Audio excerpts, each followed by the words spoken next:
bizani premialniy salon kutib oladi. Ko'rayotganingizdek pamyat sideniya, pamyat ruli bizani chiroyli kutib olyapti. 508 sekundda yuzga chiqa olishi bu miyaga sig'dirish juda ham qiyin deb o'ylayman. Ko'rsataman, qoyil qolasizlar. Agar shu videoyimizga 500 ta layk yig'sa, nedorожный joylarga chiqib va 20% dan 80-85% gacha 35 daqiqada to'ladi. DTP bo'ladigan vaqt o'zi syomkani boshlaydi. Nedorожнигimizda 220 volt. 220 volt. 220 voltli razyomdan ikkita va uni o'chirib yoqish funksiyalari ham bor. Ikkita multimedia displeyimiz bor. Ikkalasi ham 12.3 dyuymdan. Podogref, obduv 3 xil направленияda. Katta panorama bo'lishiga qaramasdan, Bike kompaniyasi bizani o'ylab, buni lukli qilib qo'ygan. Assalomu alaykum do'stlar. Bugun men sizlarni ajoyib avtomobil bilan tanishtirmoqchiman. Gibridlar ichida o'ziga tengi yo'q Bike BJ60. Marhamat.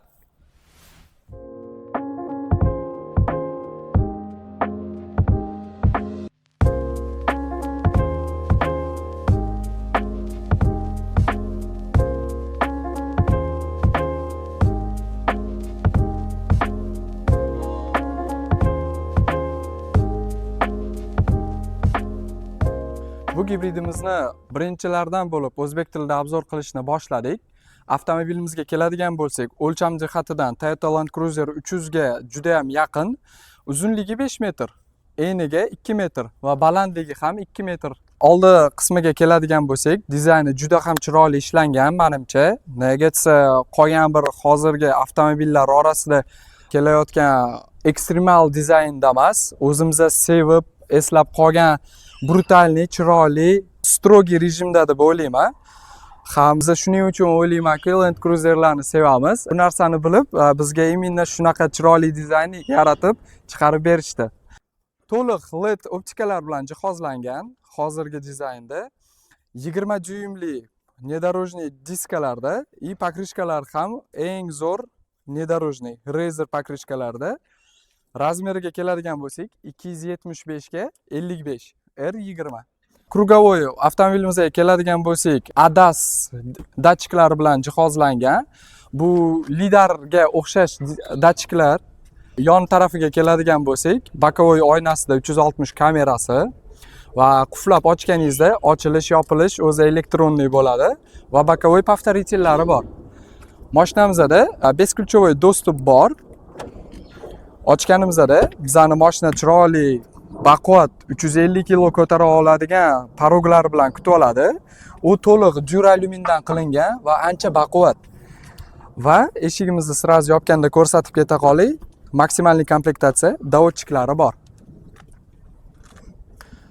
Mashinamizda gibrid, boshida aytib o'tganimdek, samookupniy mощности 736 ta ot kuchi. Ularni 188 tasini hozirda dunyodagi eng kuchli va eng quvvati ko'p generatorlar. Bu generatorning ham eng qiziq tarafi Daimler-Benz kompaniyasi tomonidan chiqarilgan Mercedes motor turibdi desak ham bo'ladi. Elektromotorlariga keladigan bo'lsak, orqa elektromotori 340 ta ot kuch beradi. Oldi elektromotori 208 ta ot kuch beradi. Elektromotorlarning jami ot kuchi 548 ta bo'lyapti. Elektr yo'lda to'liq elektr masofani bosib o'ta olishi 152 km, 150 km bemalol elektr tokda shahar ichida bemalol maza qilib haydab yurib bosib o'ta olasiz. Gibridni общий samookupniy probegini aytadigan bo'lsak, 1200 km dan oshiqroq. Elektr xodiga keladigan bo'lsak, avtomobilimiz 152 km to'liq zaryad holatida bemalol bosib o'ta oladi va 20% dan 80-85% gacha 35 daqiqada to'ladi. Bu degani 85% ham 100 km dan ortiq masofani yarim soat ichida to'ldirib bosib o'ta olasiz degani.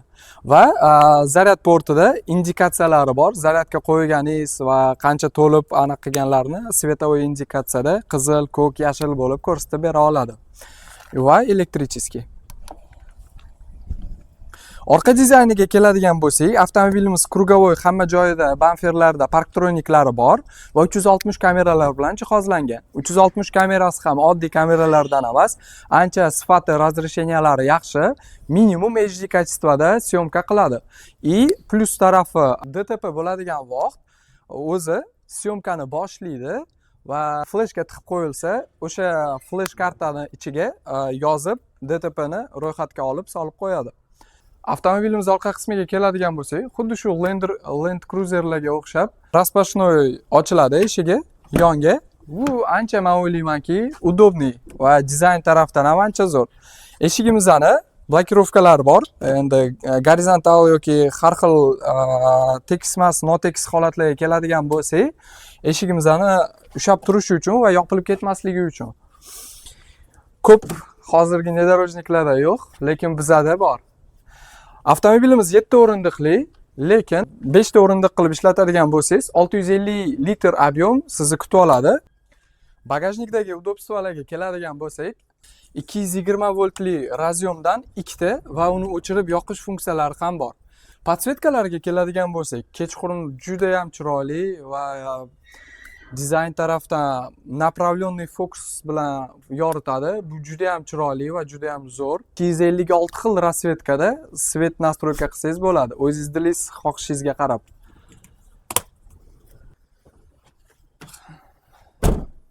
Avtomobilimizni bakiga keladigan bo'lsak, hozir sizlarga uni ochib ko'rsataman. Mana shu knopkani 3 sekund bosib ushlab tursak, bu безопасность uchun. Mashina qulf tarafi bo'lganda hech ochilmaydi. Bir marta ochganingizdan keyin o'zi blokirovkaga tushadi. Eng zo'r tarafi, motorimiz turbo bo'lgani bilan biz bu yoqqa 92 benzin qo'ysak bo'ladi. Объемi 80 litrdan oshuv. Shu 80 litr объем bilan biz 1200 kilometrdan ko'p расстоянияni bosib o'ta olamiz. Eng ko'pchilikni qiziqtirgan narsa 1.5 turbo Mercedes motori 92 qo'yamiz. Necha kilometr расстояниyaga qancha расход qilyapti deb o'ylaysizlar? Shu narsani kommentariyaga yozib qoldirishingizni kutib qolaman. Расходiga keladigan bo'lsak, zavod tarafdan 4.1 litr aytilgan, lekin bilamiz, o'rtacha расходi 7 litr. Bu 3 tonnalik gibrid uchun juda ham kam rezultat deb o'ylayman. Hozirgi kunda Gentra'lar 15-16 ta yeb tashyapti, shu kichkina govdachasiga. Avtomobilimiz ichki dizayniga keladigan bo'lsak, bizani premialniy salon kutib oladi. Ko'rayotganingizdek, pamyat sideniya, pamyat ruля bizani chiroyli kutib olyapti. Ichiga o'tiradigan bo'lsak, naturalniy, premialniy ko'jaga o'tiramiz. Sizlarni avtomobilimizni yana bir opsiyasi bilan lol qoldirmoqchiman. Mana bu dvernoy kartaga bir qaranglarchi. Sizlarga bu qaysi avtomobilni eslatib yuboryapti? Buni kommentariyaga yozib qoldiringlar. Topgan odamga alohida o'zimni bonusim bor. Dvernoy kartaga keladigan bo'lsak, naturalniy ko'jalar ishlatilgan, premialniy podsvetkalar, 256 xil rangda podsvetka nastroyka qilsangiz bo'ladi. Prostrochkalari juda tekis va juda sifat bilan ishlatilgan. Pod alyumin qilingan dvernoy ruchkasi ochish uchun. O'zini nishalari mana va podstakannikka joy. Yana bitta plus box. Haydovchining komfortiga keladigan bo'lsak, водительский blok tarafda farani подъем spuska va uni balandligini ham regulировка qilsak bo'lar ekan. Kontrolируемый spusк bor, hamma nedorожникlarga o'xshagan. Stabilizatsiyani o'chirish knopkasi. Va bu yoqda podogrev ruля, yoqish knopkasi. Faralarning avtorejimi.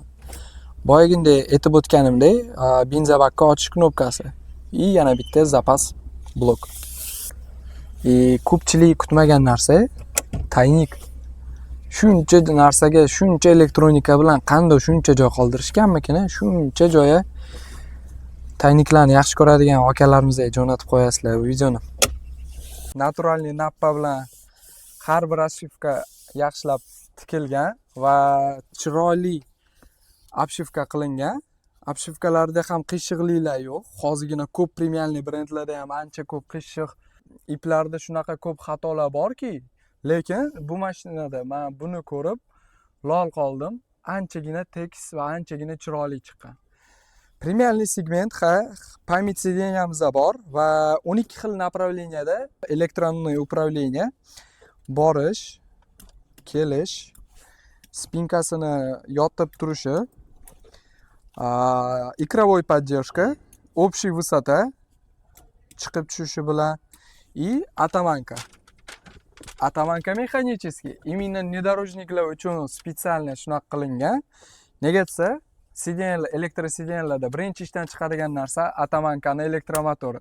Shu narsani ham o'ylab chiqib, ruchnoy qilishgan. Даже BMWning 7-seriyasida ham hozir ruchnoy.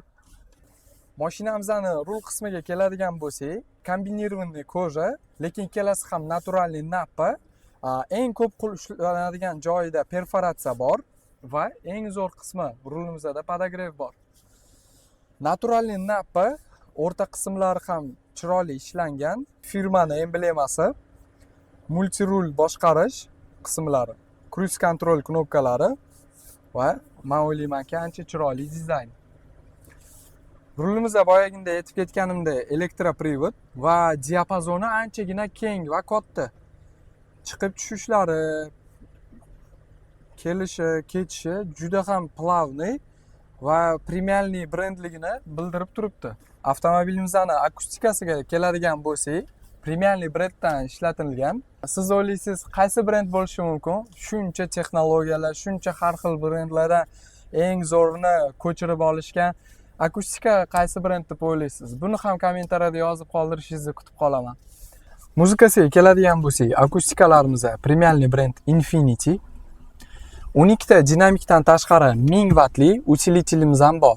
Manaman degan mashinalar, premiumli brendlar 1000 wattli utilitel qo'ymaydi baribir. Priborniy panelimizga keladigan bo'lsak, anchagina informativniy, ko'p funksiyalarni o'z ichiga olgan. Undan tashqari proyeksionniy displeyimiz ham bor. Ikkita multimedia displeyimiz bor. Ikkalasi ham 12.3 dyuymdan. Funksiyalarga keladigan bo'lsak, hozir sanashni boshlasam, kechga ujungacha sanab beraman. Bu yerda kartalardan tortib, Android Auto, Apple CarPlay, nima xohlasangiz hammasini shu yerda topasiz. Undan tashqari eng zo'r narsa, hozirgi avtomobillarda yo'qolib ketayotgan narsalardan deb o'ylayman. Klimat kontrolga alohida blok chiqarilganda. Bu klimat kontrolni hozir hamma ekranning ichiga tiqoryapti-yu. Nima qilishyapti o'zim hayronman. Biza sevgandek knopkada. Buni qulayligini bilgan biladi.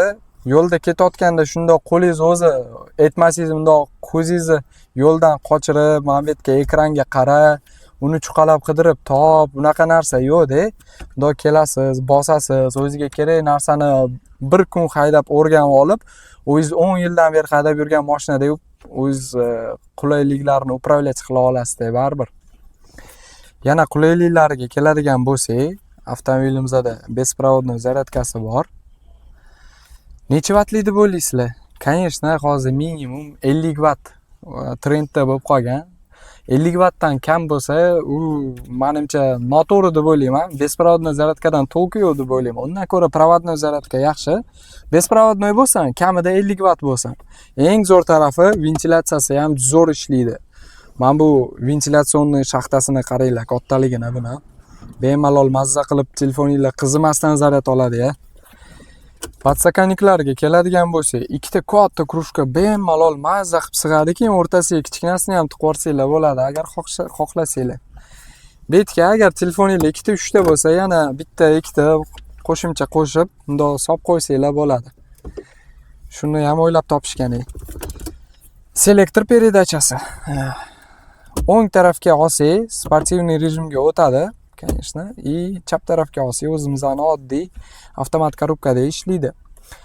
Toqqa chiqish funksiyasi endi yoqilishi bu yoqdan yonadi. Ekrandan OK bosib olasiz. Bo'ldi. Elektroblokirovkalari, elektromotorlarning bloki va межосевой blokirovkani yoqish knopkasi. Razvorotsiz oson bo'lishi uchun kameralar yonishi va sizni nedorojniy holatlarda podдержка qiladigan assistentlarni yoqish knopkasi desak ham bo'ladi.